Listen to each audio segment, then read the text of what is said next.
Hello everyone, welcome back. कैसे हैं आप लोग? आशा करते हैं आप लोग बहुत अच्छे होंगे। डियर स्टूडेंट्स, आज का हमारा ये लेक्चर आपके चैप्टर शारीरिक अर्थात डिटर्मिनेंट्स का लास्ट लेक्चर होने वाला है। डियर स्टूडेंट्स, आज के इस लेक्चर में हम समीकरण को हल करने की क्रैमर विधि आप लोगों को सिखाने वाले हैं। डियर स्टूडेंट्स, ये जो मेथड आज के इस लेक्चर में मैं आपको सिखाने वाला हूं, ये आपके चैप्टर का सबसे ज्यादा इंपॉर्टेंट टॉपिक है।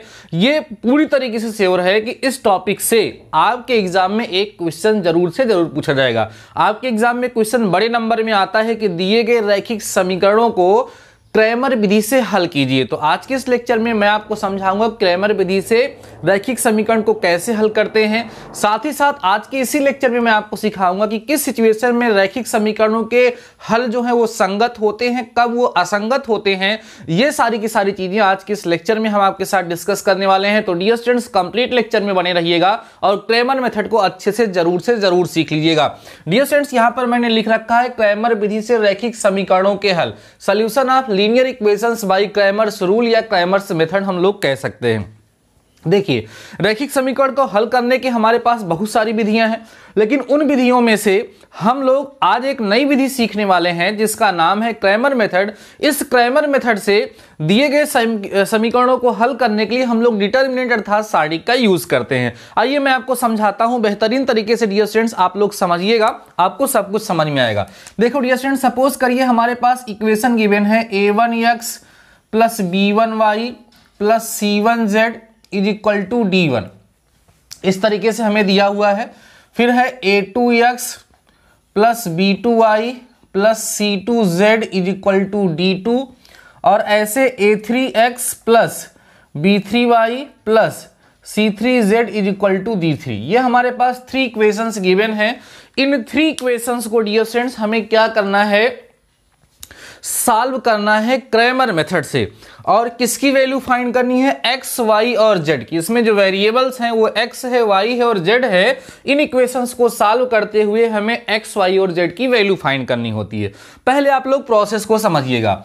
ये आपका इक्वेशन फर्स्ट है, ये हमारा इक्वेशन सेकेंड है, ये हमारा इक्वेशन थर्ड है। ठीक है, सबसे पहले क्या होता है डियर स्टूडेंट्स, यहां पर कहते हैं एक डेल्टा बनाया जाता है। आप यहां लिखेंगे दिए गए समीकरण से, दिए गए समीकरणों से, ध्यान समझ चलना, जो हमारे पास जो समीकरण गिवन है, जो इक्वेशन गिवन, उसे एक डिटरमिनेंट, इसको हम लोग डेल्टा से दिखाते हैं।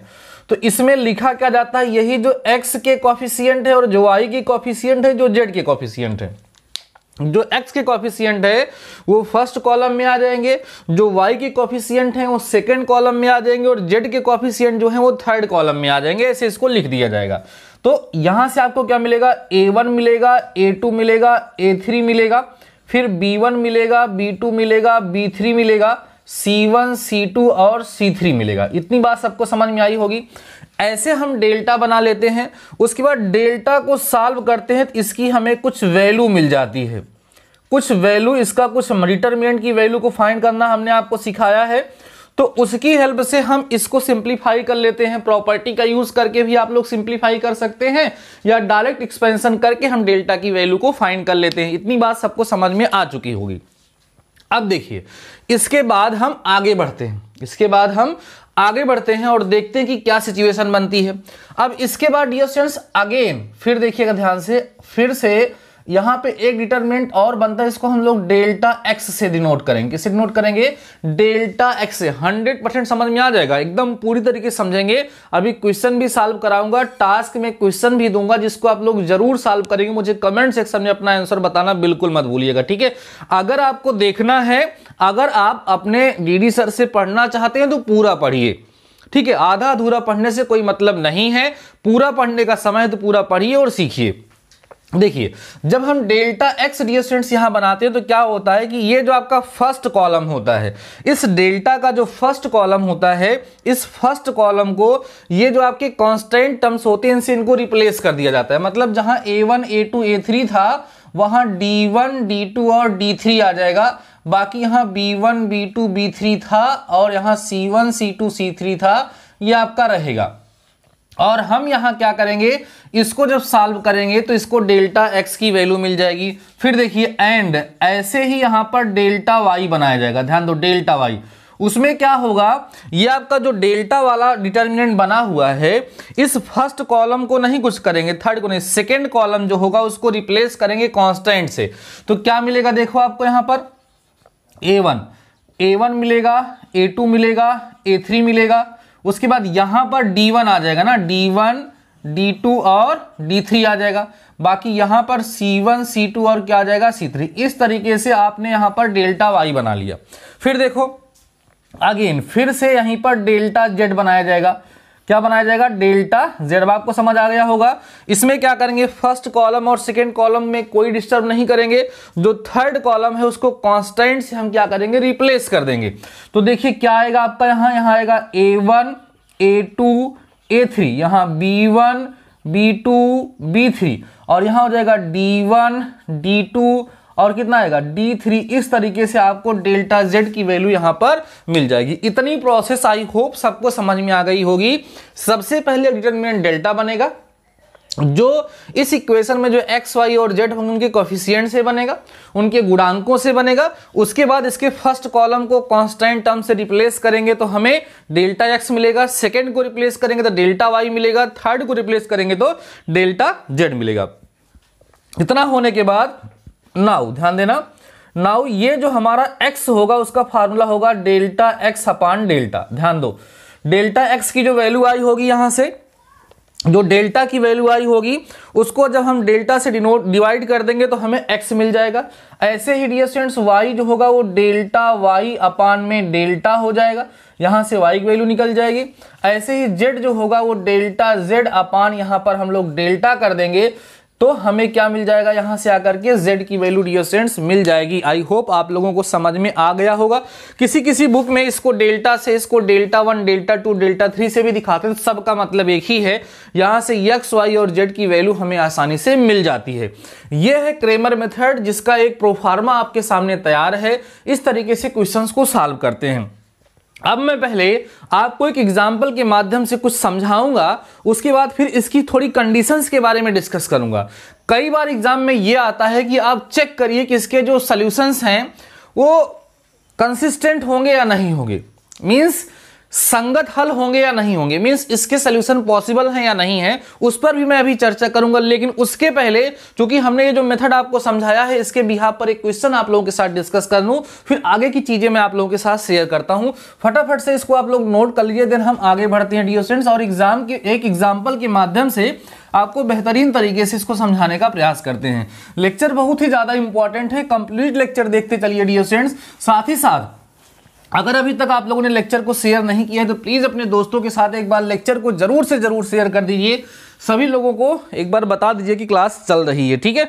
चलिए एक छोटा सा एग्जांपल लेते हैं और उसको मैं सॉल्व करता हूं और आपको समझाता हूं। एक क्वेश्चन है, हमारे साथ साथ आप भी करेंगे, हल करो, ठीक है। एक क्वेश्चन है जिसे हमें हल करना है।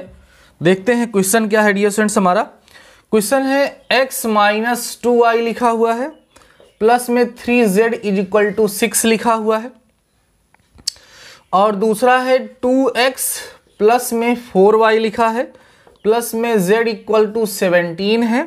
उसके बाद 3x लिखा हुआ है, प्लस 2y है, प्लस 9z है = 2। ये आपका इक्वेशन फर्स्ट हो गया, ये सेकेंड हो गया, और ये क्या हो गया, थर्ड हो गया। सही है। अब आइए आगे बढ़ते हैं और समझते हैं। अभी बहुत इंपॉर्टेंट डिस्कशन बचा हुआ है। संगत और असंगत हल वाली जो कंडीशन है वो बहुत इंपॉर्टेंट है, इसके बाद मैं उसको डिस्कस करूंगा। ये मत सोचना कि क्रेमर मेथड खत्म हो गया, वहां से ज्यादा क्वेश्चन बनते हैं, इसलिए पहले इसको एक बार सॉल्व कर लेते हैं फिर आगे बढ़ते हैं, ठीक है। आइए देखिए, यहां लिखेंगे क्रेमर नियम का प्रयोग करने पर, प्रयोग करिए। सबसे पहले क्या बनाएंगे, डेल्टा। डेल्टा में ये देखिए यहाँ 1 है, यहाँ 2 है और यहाँ 3 है। यहाँ कितना है, -2 है, 4 है, फिर 2 है। यहाँ कितना है, 3 है, 1 है और 9 है। ये आपका डेल्टा बन गया। अब क्या करोगे आप, इसको एक्सपेंड करोगे और सॉल्व करोगे। एक्सपेंड करिए, डेल्टा = 1 लिखेंगे तो ये और ये छूटेगा, 9 × 4 36 36 और माइनस में 2 हो जाएगा, और ये माइनस होता तो माइनस यहाँ प्लस हो जाएगा, ये और ये आपका छूटेगा तो 18 माइनस में 3 आ जाएगा। समझ रहे हो, प्लस में 3 लिखोगे तो ये और ये आपका छूटेगा 4 माइनस में 12 आ जाएगा। समझ आ रहा है। अब इसको आप लोग सॉल्व करिए और डेल्टा की वैल्यू को निकालिए। डेल्टा इज इक्वल टू यहाँ 2 माइनस करोगे तो 34 आ जाएगा, प्लस में यहाँ पर माइनस करोगे 15 2 जा 30 आ जाएगा, और यहाँ पर अगर आप करोगे तो 8 बचेगा, 8 से 24 माइनस में 24 आएगा, तो डेल्टा इक्वल टू 34 आएगा, और प्लस में यहाँ 6 बचेगा, तो डेल्टा इज इक्वल टू 40 हमें यहाँ से मिलना चाहिए। तो डेल्टा की वैल्यू कितनी आ गई, यहाँ से 40 आ गई। ठीक है, पहला काम हो गया, डेल्टा निकल गया। अगेन फिर से समझिए सभी लोग, अगेन अब क्या बनाएंगे आप लोग, डेल्टा एक्स। तो डेल्टा एक्स जब आप बनाएंगे तो ये रिप्लेस हो जाएगा किससे, इससे, तो हो जाएगा 6 17 और कितना हो जाएगा 2, उसके बाद बाकी वही रहेगा -2 4, उसके बाद 2। सही है, ऐसे करते चलिए आराम से। उसके बाद यहाँ होगा आपका 3 1 और कितना 9। अब इससे हम क्या करेंगे, सिंप्लीफाई करेंगे और डेल्टा एक्स की वैल्यू को फाइंड करेंगे। आइए समझते हैं, देखते हैं डेल्टा एक्स वैल्यू कितनी आएगी।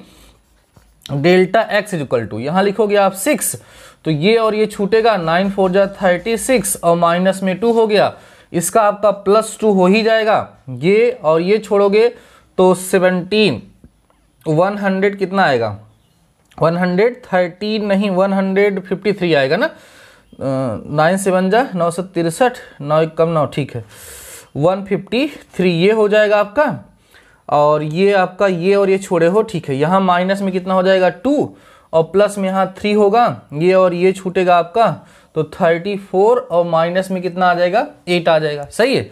अब इसको भी मैं क्या करता हूँ, सिंप्लीफाई करता हूँ और देखता हूँ कि हमारा कितना यहाँ से मिलेगा।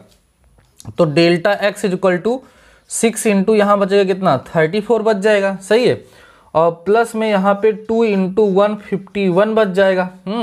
और प्लस में यहाँ पर 3 इंटू यहाँ हम बात करेंगे तो मिल जाएगा हमारे पास 26। चलिए सिंप्लीफाई करते चलिए। Delta x is equal to, इसको मल्टीप्लाई करो, 24 छत्री का 18, ठीक है 18 और 2 20 हो जाएगा, 204 ये हो गया, और प्लस में यहाँ पर जब करोगे तो 2 होगा और 10 होगा, 302 यहाँ पर हो जाएगा, और प्लस में छत्री का 18 3 गुना 6 एक साथ 78 ये हो जाएगा। सॉल्व कर लो पूरा। Delta x is equal to 8 2 10 4 14 के 4 हासिल हुआ 1 7 0 0 1 8 हो गया। उसके बाद 3 2 584 ये आ जाएगा आप लोगों का यहाँ पर। ये किसकी वैल्यू आ गई, डेल्टा एक्स की। ठीक है 584 जो है आप लोगों को यहाँ से डेल्टा एक्स की वैल्यू मिल गई। अब आप लोग क्या करेंगे, डेल्टा वाई फाइंड करेंगे। बने रहिएगा लेक्चर में, मिस मत करिएगा। ठीक है, अगेन फिर से देखिए आप लोग, अब हम लिखेंगे यहाँ पे डेल्टा वाई। जब डेल्टा वाई लिखेंगे तो इसमें कोई चेंजिंग नहीं होगी, 1 2 3 यहाँ पर रहेगा ही रहेगा, और यहाँ कांस्टेंट आएंगे, मीन्स 6 आएगा 17 आएगा और कितना आएगा 2 आएगा। ठीक है, उसके बाद फिर यहाँ पर वही रहेगा 3 1 और 9। अब हम क्या करेंगे, इसको भी एक्सपेंड करेंगे और इसकी वैल्यू को फाइंड करेंगे। ठीक है, ध्यान से समझते चलिएगा, हमारे साथ करते चलिए। तो डेल्टा वाई आप कह सकते हैं, या वाई डेल्टा भी लिखा जाता है।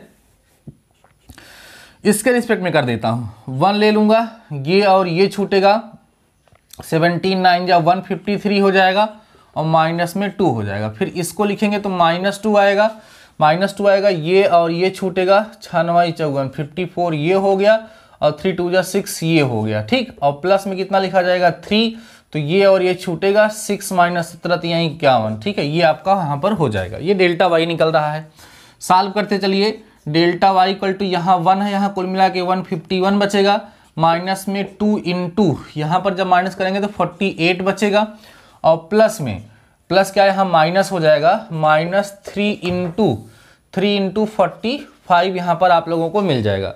इसको ऐसे सिंप्लीफाई करिए तो डेल्टा वाई इक्वल टू आपको मिलेगा 151 माइनस, इसको मल्टीप्लाई करिए, 8 2 जा 16 और 4 2 जा 8 196 हो गया, माइनस में 3 5 जा 15 3 4 जा 12। ठीक है, 3 5 जा 15 और 3 4 जा 12 12 1 13 ये हो जाएगा आपका।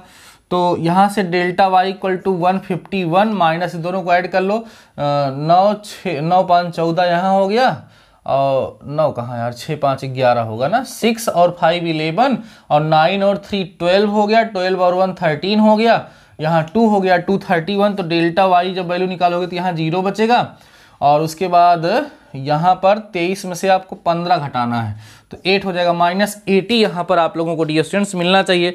तो फाइनली डेल्टा वाई की वैल्यू भी हम लोगों ने फाइंड कर ली कि इसकी वैल्यू कितनी होगी, -80 होगी। सही है।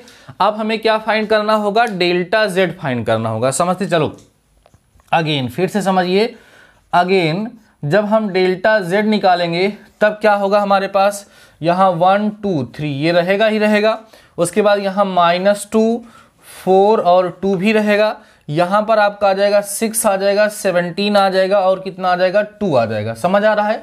अब आइए इसको एक्सपेंड करते हैं और इसकी वैल्यू को भी हम लोग फाइंड करते हैं। तो समझिए क्या आएगा, डेल्टा जेड इक्वल टू 1 लिखेंगे तो ये और ये छूटेगा आपका, 4 2 जा 8 -17 दूना 34 हो जाएगा। ठीक, ये प्लस हो जाएगा, प्लस में 2 लिख लो, ये और ये आपका छूट जाएगा, 4 -17 3 51 हो जाएगा, प्लस में 6 लिखोगे तो ये और ये छूट जाएगा, तो यहाँ पर आएगा 4 -12। सही है, सॉल्व करिए। Delta z is equal to, यहाँ पर आप जब करेंगे तो 16 आएगा ना, 16 वो भी माइनस में 16 यहाँ आ जाएगा। ठीक है, और प्लस में यहाँ पर अगर आप देखेंगे तो माइनस यहाँ भी आएगा, तो 2 × इसको माइनस करोगे तो 47 बचेगा यहाँ पर, और फिर माइनस यहाँ आएगा आपका, तो 6 × में 8 बच जाएगा। सही है, मतलब ये पूरा का पूरा माइनस में ही आ रहा है। सॉल्व करते चलिए। Delta z is equal to -16 और इसको करोगे तो 7 दूना 14 94 आ जाएगा, 8 6 48 हो जाएगा। ठीक है, तो देखो delta z is equal to हमारे पास कितना आएगा, 8 4 12 और 6 18 माने 8 हो गया, और 9 और 4 13 1 14 1 15 कुल मिला के आएगा 168 यहाँ पर आ रहा है। नहीं ठीक है, 8 4 12 6 18 ठीक, और 9 4 13 1 14 1 15 158 ही आना चाहिए। इसमें जो इन्होंने निकाला है 168 आ रहा है। कहाँ से भैया, यहाँ पर 8 होना चाहिए थे क्या, जो हमने यहाँ पर 18 लिखा है। रुक जाइए एक सेकेंड, 1 था ये और ये, हाँ ये देखो यहाँ 8 होना चाहिए था।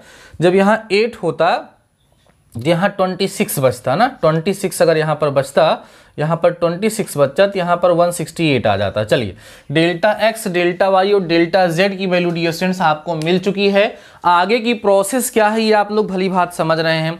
अब देखो मैं इसको यहाँ पर इरेज कर रहा हूँ, तो delta x, delta y, delta z और डेल्टा सबकी वैल्यू आपको मिल चुकी है। अब क्या करेंगे, ध्यान दे लीजिए सभी लोग। नाउ आपको बताया गया कि x इज इक्वल टू होता है डेल्टा एक्स अपान में delta. This implies that delta x आपके पास कितना आया है, डेल्टा एक्स हम लोगों ने फाइंड कहाँ किया है भाई, डेल्टा एक्स वो ऊपर आया है 584 अपान में डेल्टा जो हमारा आया है वो 40 आया है। ठीक, इसको हम लोग जब सिंप्लीफाई कर लेंगे तो सिंप्लीफाई करने के बाद हम देखेंगे तो यहाँ पर पूरा कैंसिल होने के बाद 73/5 आकर के आपका आंसर आएगा। ठीक, ऐसे ही y निकालोगे तो क्या होगा, डेल्टा y अपान में डेल्टा हो जाएगा। अब डेल्टा y आपके पास -80 आया है अपान में 40। फाइनली सॉल्व करने पर -2 ये आपको आंसर मिलेगा। एक आंसर ये होगा, एक आंसर ये होगा। अब ऐसे ही आप लोग क्या करेंगे, z निकालेंगे तो z इक्वल टू हो जाएगा डेल्टा z अपान में डेल्टा।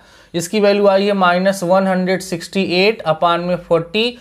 जब आप इसको सिंप्लीफाई करोगे तो -21/5 ये आपको आंसर मिल जाएगा। तो बहुत ही आसान सी प्रोसेस थी और आपको मुझे लगता है कि पूरी तरीके से समझ में भी आ चुका होगा। फाइनली डियर स्टूडेंट्स आप लोगों को आंसर मिल जाएगा। यहाँ पे लिख देंगे आंसर क्या मिला आपको, x इज इक्वल टू मिला है आपको 73/5, y इक्वल टू आपको मिला है -2, z इक्वल टू आपको मिला है -21/5। यही आपका क्या हो जाएगा, आंसर हो जाएगा। तो क्रेमर विधि से, क्रैमर मेथड से किस तरीके से हम रैखिक समीकरण को हल करते हैं, मुझे पूरा भरोसा है कि आपको ये बेहतरीन तरीके से समझ में आ चुका होगा। अब हम थोड़ी सी चर्चा करेंगे, अब हम थोड़ी सी बात करेंगे कि कैसे हम लोग जानेंगे कि दिए गए रैखिक समीकरण के जो हल हैं, उसके जो सॉल्यूशंस हैं, कब वो संगत होंगे, कब वो संगत नहीं होंगे। तो उनके संगत और असंगत की कंडीशन पे आइए थोड़ा सा डिस्कस करते हैं, आपको समझाते हैं। क्योंकि उसके बिहाफ पर भी आप लोगों के जो है एग्जाम में क्वेश्चन पूछे जाएंगे। ठीक है, एक होता है कंसिस्टेंट और एक होता है इनकंसिस्टेंट, मींस एक होगा संगत हल और एक होगा असंगत हल। तो आइए मैं आपको बेहतरीन तरीके से समझा देता हूं, आप लोग कभी नहीं भूलेंगे। ठीक है, कभी नहीं भूलेंगे, बेहतर तरीके से मैं आपको समझा रहा हूं, ध्यान से समझिएगा। देखिए कैसे संगत और असंगत हम कैसे पता करेंगे, संगत और असंगत, संगत और असंगत।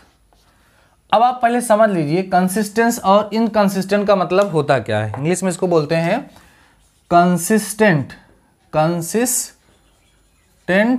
एंड इनकंसिस्टेंट,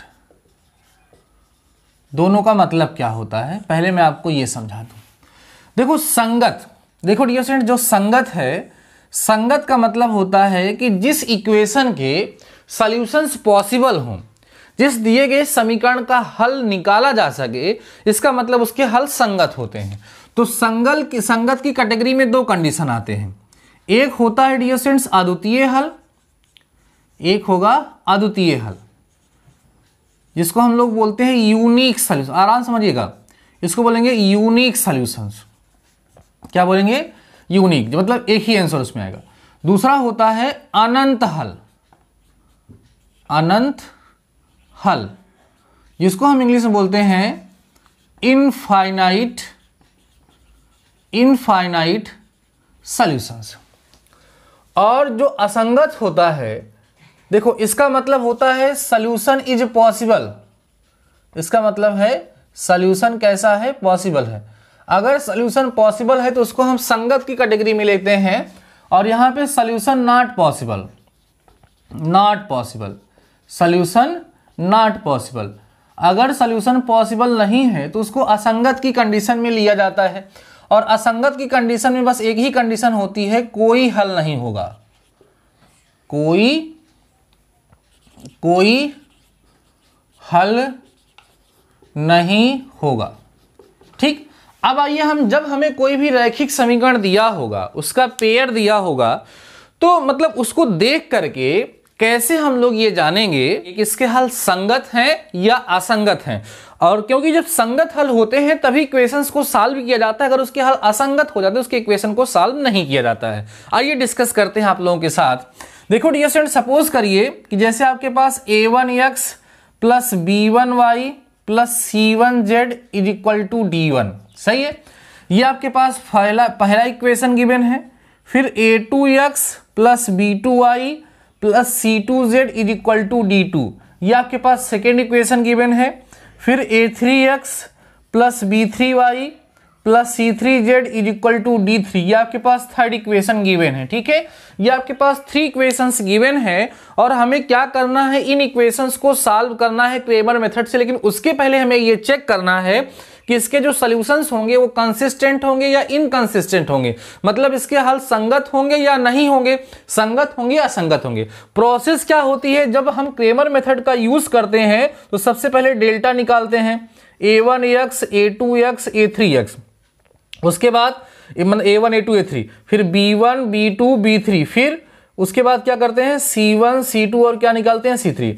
अब देखो ध्यान से, ये डेल्टा की वैल्यू हम लोग फाइंड करते हैं। ध्यान रखिएगा कि जब delta is equal does not is equal to 0 होगा, डेल्टा की वैल्यू अगर 0 नहीं होगी तो इस सिचुएशन में दिए गए समीकरण का अद्वितीय हल होगा, यूनिक सॉल्यूशन होगा, और इस केस में ही केवल और केवल इक्वेशन को सॉल्व करा जाएगा, नहीं तो सॉल्व नहीं करा जाएगा। ध्यान दो सभी लोग, मैंने कंडीशन लिखा पहली यहां पर, if delta does not is equal to 0, अगर डेल्टा की वैल्यू 0 नहीं हुई तो उस केस में इस दिए गए समीकरण का जो हल होगा वो अद्वितीय होगा या यूनिक होगा। मींस उसमें एक्स वाई और जेड के सिंगल वैल्यूज आप लोगों को मिलेंगी, और इस केस में हम लोग क्या करेंगे, इस इक्वेशन को सॉल्व करके एक्स और वाई जेड की वैल्यू हम फाइंड करेंगे।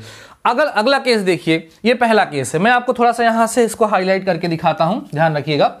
डेल्टा की वैल्यू जब हम फाइंड करेंगे तो पहला केस यहां आएगा, if delta does not is equal to 0, then यहां पर अद्वितीय हल होगा। ध्यान रखें कैसा हल होगा, यहां पर अद्वितीय हल, ठीक है, जिसको हम लोग इंग्लिश में क्या बोलेंगे, यूनिक सॉल्यूशन, इसके सॉल्यूशन कैसे होंगे? यूनिक होंगे, मींस अद्वितीय हल इसके पाए जाएंगे। ओके, अगला देखो सेकेंड केस। अब अगर डेल्टा इज इक्वल टू 0 हो गया, अगर डेल्टा 0 हो गया, इसमें दो कंडीशन आएंगी, ध्यान दो। एक कंडीशन होगी नो सॉल्यूशन, नो सॉल्यूशन। अच्छा एक चीज समझिएगा, इसको संगत हल की कंडीशन में रखा जाएगा। जब हल निकालना पॉसिबल होगा तो वो किस कंडीशन में रहेगा? संगत कहा जाएगा उसको। अगर किसी दिए गए समीकरण के हल पॉसिबल हैं, यूनिक हैं या इनफाइनाइट हैं, तो उसको संगत कहा जाएगा। ठीक है, और यहां पे कंडीशन देखिए, अगला कंडीशन होगी अनंत हल। यहां लिखता हूं अनंत हल, जिसको हम बोलेंगे इनफाइनाइट सॉल्यूशन। ध्यान देना, इनफाइनाइट सॉल्यूशन। और इनफाइनाइट सॉल्यूशन जब होंगे तब भी इसको संगत की संज्ञा ही दी जाती है। वो अलग बात है कि इस सिचुएशन में समीकरण को हल नहीं किया जाता। अगला होता है कोई हल नहीं होगा, कोई हल नहीं, जिसको हम लोग बोलेंगे नो सॉल्यूशंस। क्या बोलेंगे? No solutions. और इसको जो है असंगत कहा जाता है। क्या कहा जाता है? असंगत। ठीक, अब आइए हम लोग समझते हैं कि कैसे हम लोग जानेंगे कि दिए गया जो रैखिक समीकरण है उसके हल संगत होंगे या असंगत होंगे। तो डेल्टा की वैल्यू 0 आ जाएगी। अब जब डेल्टा की वैल्यू 0 आ जाएगी तो पहली चीज तो उसका यूनिक सॉल्यूशन तो नहीं होगा। अद्वितीय हल केवल एक ही सिचुएशन में होगा, जब डेल्टा की वैल्यू 0 नहीं होगी। और जब क्रेबर मेथड से हल करने के लिए आएगा तो मैक्सिमम जगहों पर आपको डेल्टा की वैल्यू 0 नहीं मिलेगी। जैसे अभी इसके पहले जो मैंने क्वेश्चन आप लोगों को सॉल्व कराया उसमें आपने देखा कि डेल्टा की वैल्यू 0 नहीं थी। जब डेल्टा की वैल्यू 0 नहीं थी इसलिए हमने अपनी प्रोसेस को आगे बढ़ाया, आगे हमने उसको सॉल्व किया। अगर किसी में डेल्टा की वैल्यू 0 हो गई, डेल्टा का मान 0 हो गया, तो वहां पर आपको आगे सॉल्व करने की आवश्यकता नहीं है, क्योंकि अगर अनंत हल होगा तो उन अनंत हल को भी हम नहीं ज्ञात कर सकते हैं, और अगर कोई हल नहीं होगा तब तो हम हल ज्ञात ही नहीं कर सकते। लेकिन अगर मान लीजिए एग्जाम में आ गया कि आप बताओ इस रैखिक समीकरण का जो पेयर दिया हुआ है, जो जोड़ा दिया, कैसे समीकरण दिए गए हैं, इनके हल संगत होंगे या असंगत, तो यहां पर आप छोड़ नहीं सकते हैं, क्योंकि संगत डेल्टा इक्वल टू 0 आ गया तो संगत आपने बता दिया। लेकिन डेल्टा की वैल्यू 0 आ गई तो उस सिचुएशन में ये संगत भी हो सकता है, असंगत भी हो सकता है। जब इनफाइनाइट सॉल्यूशन होगा तो संगत होगा और कोई सॉल्यूशन नहीं होगा तो असंगत होगा। अब हम कैसे जानेंगे कि अनंत हल होंगे? जब डेल्टा की वैल्यू 0 आ जाएगी, साथ ही साथ डेल्टा 1 भी 0 आ जाए, डेल्टा 2 भी 0 आ जाए और डेल्टा 3 भी 0, यह तीनों के तीनों वैल्यू भी 0 आ जाए, तो उस सिचुएशन में ये अनंत हल की कंडीशन में आ जाएगा। लेकिन डेल्टा अगर 0 आए but at least one, delta 1 comma delta 2 comma delta 3, या जिसको आप delta x delta y delta z लिखते हैं तो वही लिख सकते हैं, does not is equal to 0। ध्यान समझो, डेल्टा 1 माने डेल्टा x है, डेल्टा 2 माने डेल्टा y, डेल्टा 3 माने डेल्टा z। आप delta x delta y delta z भी लिख सकते हैं। तो ये समझना है आपको कि अगर डेल्टा 0 आया और साथ ही साथ ये माने डेल्टा x डेल्टा y और डेल्टा z भी 0 हो गया, तो वहां पर क्या होगा? हर केस में जब फॉर्मूला होगा 0/0 आएगा ना, और 0/0 का मतलब इनडिटर्मिनेट फॉर्म होता है, तो अपरिभाषित मतलब अनंत हो जाता है। तो उस सिचुएशन में जो सोल्यूशन होंगे वो क्या होंगे? इनफाइनाइट सॉल्यूशंस होंगे, और उस सिचुएशन में हमें इसको सॉल्व करने की आवश्यकता नहीं होगी। लेकिन अगर मान लीजिए डेल्टा की वैल्यू 0 आई, लेकिन डेल्टा 1 डेल्टा 2 डेल्टा 3, आप या कह सकते हैं delta x delta y delta z, उसमें से कोई एक क्या हो? 0 ना हो, उसमें से कम कोई एक 0 नहीं है, तो उस सिचुएशन में इसका कोई हल नहीं होगा और ये असंगत की कंडीशन में आएगा। तो असंगत की कंडीशन एक ही है, संगत की 2 है। आई होप पूरी तरीके से आपको समझ में आ गया होगा। यहां पे मैंने कंडीशन भी बना दी है, अगर डेल्टा 0 नहीं है तो अद्वितीय हल होगा, यूनिक सॉल्यूशन, और इसको संगत कहा जाता है। इस प्रकार के हल को क्या कहा जाएगा? संगत हल कहा जाएगा। दूसरी कंडीशन, अगर डेल्टा की वैल्यू 0 होगी, इसमें 2 कंडीशन बनेगी, एक अनंत हल जिसको इनफाइनाइट सॉल्यूशन, ये भी संगत की कंडीशन में आती है। दूसरा केस बनेगा कोई हल नहीं है, नो सॉल्यूशन को असंगत की कंडीशन में रखा जाता है। तो अगर डेल्टा 0 है, साथ ही साथ डेल्टा 1 डेल्टा 2 डेल्टा 3 तीनों और सारे 0 हैं, तो उस सिचुएशन में अनंत हल होंगे और इसको संगत की कंडीशन में रखा जाएगा। अगला, अगर डेल्टा 0 है लेकिन डेल्टा 1 डेल्टा 2 में से डेल्टा 3 में से कोई एक ऐसा है जो 0 नहीं है, तो वहां पर कोई हल नहीं होगा और उसको असंगत की कंडीशन में रखा जाएगा, उसको असंगत की संज्ञा दी जाएगी। ये था कंप्लीट डिस्कशन डियर स्टूडेंट्स आप लोगों के साथ। आई होप आप लोगों को बेहतर तरीके से समझ में आ चुका होगा, पूरा बेहतर तरीके से आप लोग समझ चुके होंगे। अब आइए कुछ क्वेश्चंस मैं आप लोगों को दे देता हूं, ठीक है, उसको आप लोग सॉल्व करिएगा और मुझे कमेंट सेक्शन में आकर के जरूर से जरूर बताइएगा कि डियर स्टूडेंट्स आप लोगों का आंसर कितना आ रहा है, क्योंकि मैंने पूरा बेहतरीन तरीके से आपको समझाया है। ठीक है, आइए बात करते हैं। ध्यान रखिएगा केवल एक ही कंडीशन में हमें इक्वेशंस को सॉल्व करना होता है, when delta does not is equal to 0। बाकी दोनों केस में हमें सॉल्व नहीं करना होता। जब संगत और असंगत की बात आएगी तो वहां पर हम लोग चर्चा आगे की तरफ करते हैं, बढ़ते हैं। ठीक है, और ये आपके इस चैप्टर का लास्ट टॉपिक भी है। आइए कुछ क्वेश्चंस आप लोगों को देते हैं जिसको आप लोग सॉल्व करेंगे और मुझे कमेंट सेक्शन में डियर स्टूडेंट्स अपना आंसर बताएंगे, या मैं आंसर आपको बता दे रहा हूं, उसकी हेल्प से आप लोग हल करिएगा। ठीक है, क्रैमर मेथड से आपको हल करना है, क्रैमर्स मेथड या क्रैमर्स रूल जो भी आप कह लें, इससे आपको सॉल्व करना है। फर्स्ट क्वेश्चन नोट करिएगा आप लोग, x plus 9y minus z is equal to 4, ये आपका फर्स्ट इक्वेशन होगा। उसके बाद 2x plus 7y plus 3z equal to 7, ये सेकेंड इक्वेशन होगा। और उसके बाद 3x plus 10y plus 4z is equal to 9, ये आपका थर्ड इक्वेशन होगा। इसका आंसर भी मैं यहाँ पर लिख देता हूँ जिससे आप लोग आराम से इसको चेक कर सकें। इसमें x इज इक्वल टू -3 आएगा और y इज इक्वल टू 1 आएगा और z इज इक्वल टू 2 आएगा। इसको आप लोग सॉल्व करिएगा। बस एक क्वेश्चन और दूंगा आप लोगों को, थोड़ी सी प्रैक्टिस जरूर करनी चाहिए आप लोगों को। इसमें है इसमें आप लोग नोट करिएगा 6x plus y minus 3z equal 5, equation first ये हो जाएगा आपका। x plus 3y minus 2z equal to 5, equation second आपका ये हो जाएगा। 2x plus y plus 4z is equal to 8, आपका इक्वेशन थर्ड ये हो जाएगा। इसको भी आपको क्रैमर मेथड से सॉल्व करना है। इसका आंसर जो आएगा वो मैं यहाँ पे लिख देता हूँ, x is equal to 1, y equal to 2 और z इज इक्वल टू 1, ये आपका यहाँ पर आंसर आएगा। तो इन दोनों क्वेश्चन को आप लोग जरूर से जरूर सॉल्व करिएगा डियर स्टूडेंट्स, और मुझे कमेंट सेक्शन में बताना मत भूलिएगा। अगर आप लोग लापरवाही करेंगे तो हम भी लापरवाही करेंगे, हम बता दे रहे हैं। आज के इस लेक्चर के कमेंट सेक्शन में मैं आप लोगों से ये जानना चाहूंगा कि हमारे ऐसे कितने स्टूडेंट्स हैं जिन्होंने लेक्चर को लास्ट तक देखा और टास्क को कंप्लीट किया है। बाकी डियर स्टूडेंट्स आज के इस लेक्चर में बस इतना ही। नेक्स्ट लेक्चर में नेक्स्ट चैप्टर के साथ आपसे मुलाकात करेंगे, तब तक के लिए शानदार रहिए और पढ़ते रहिए।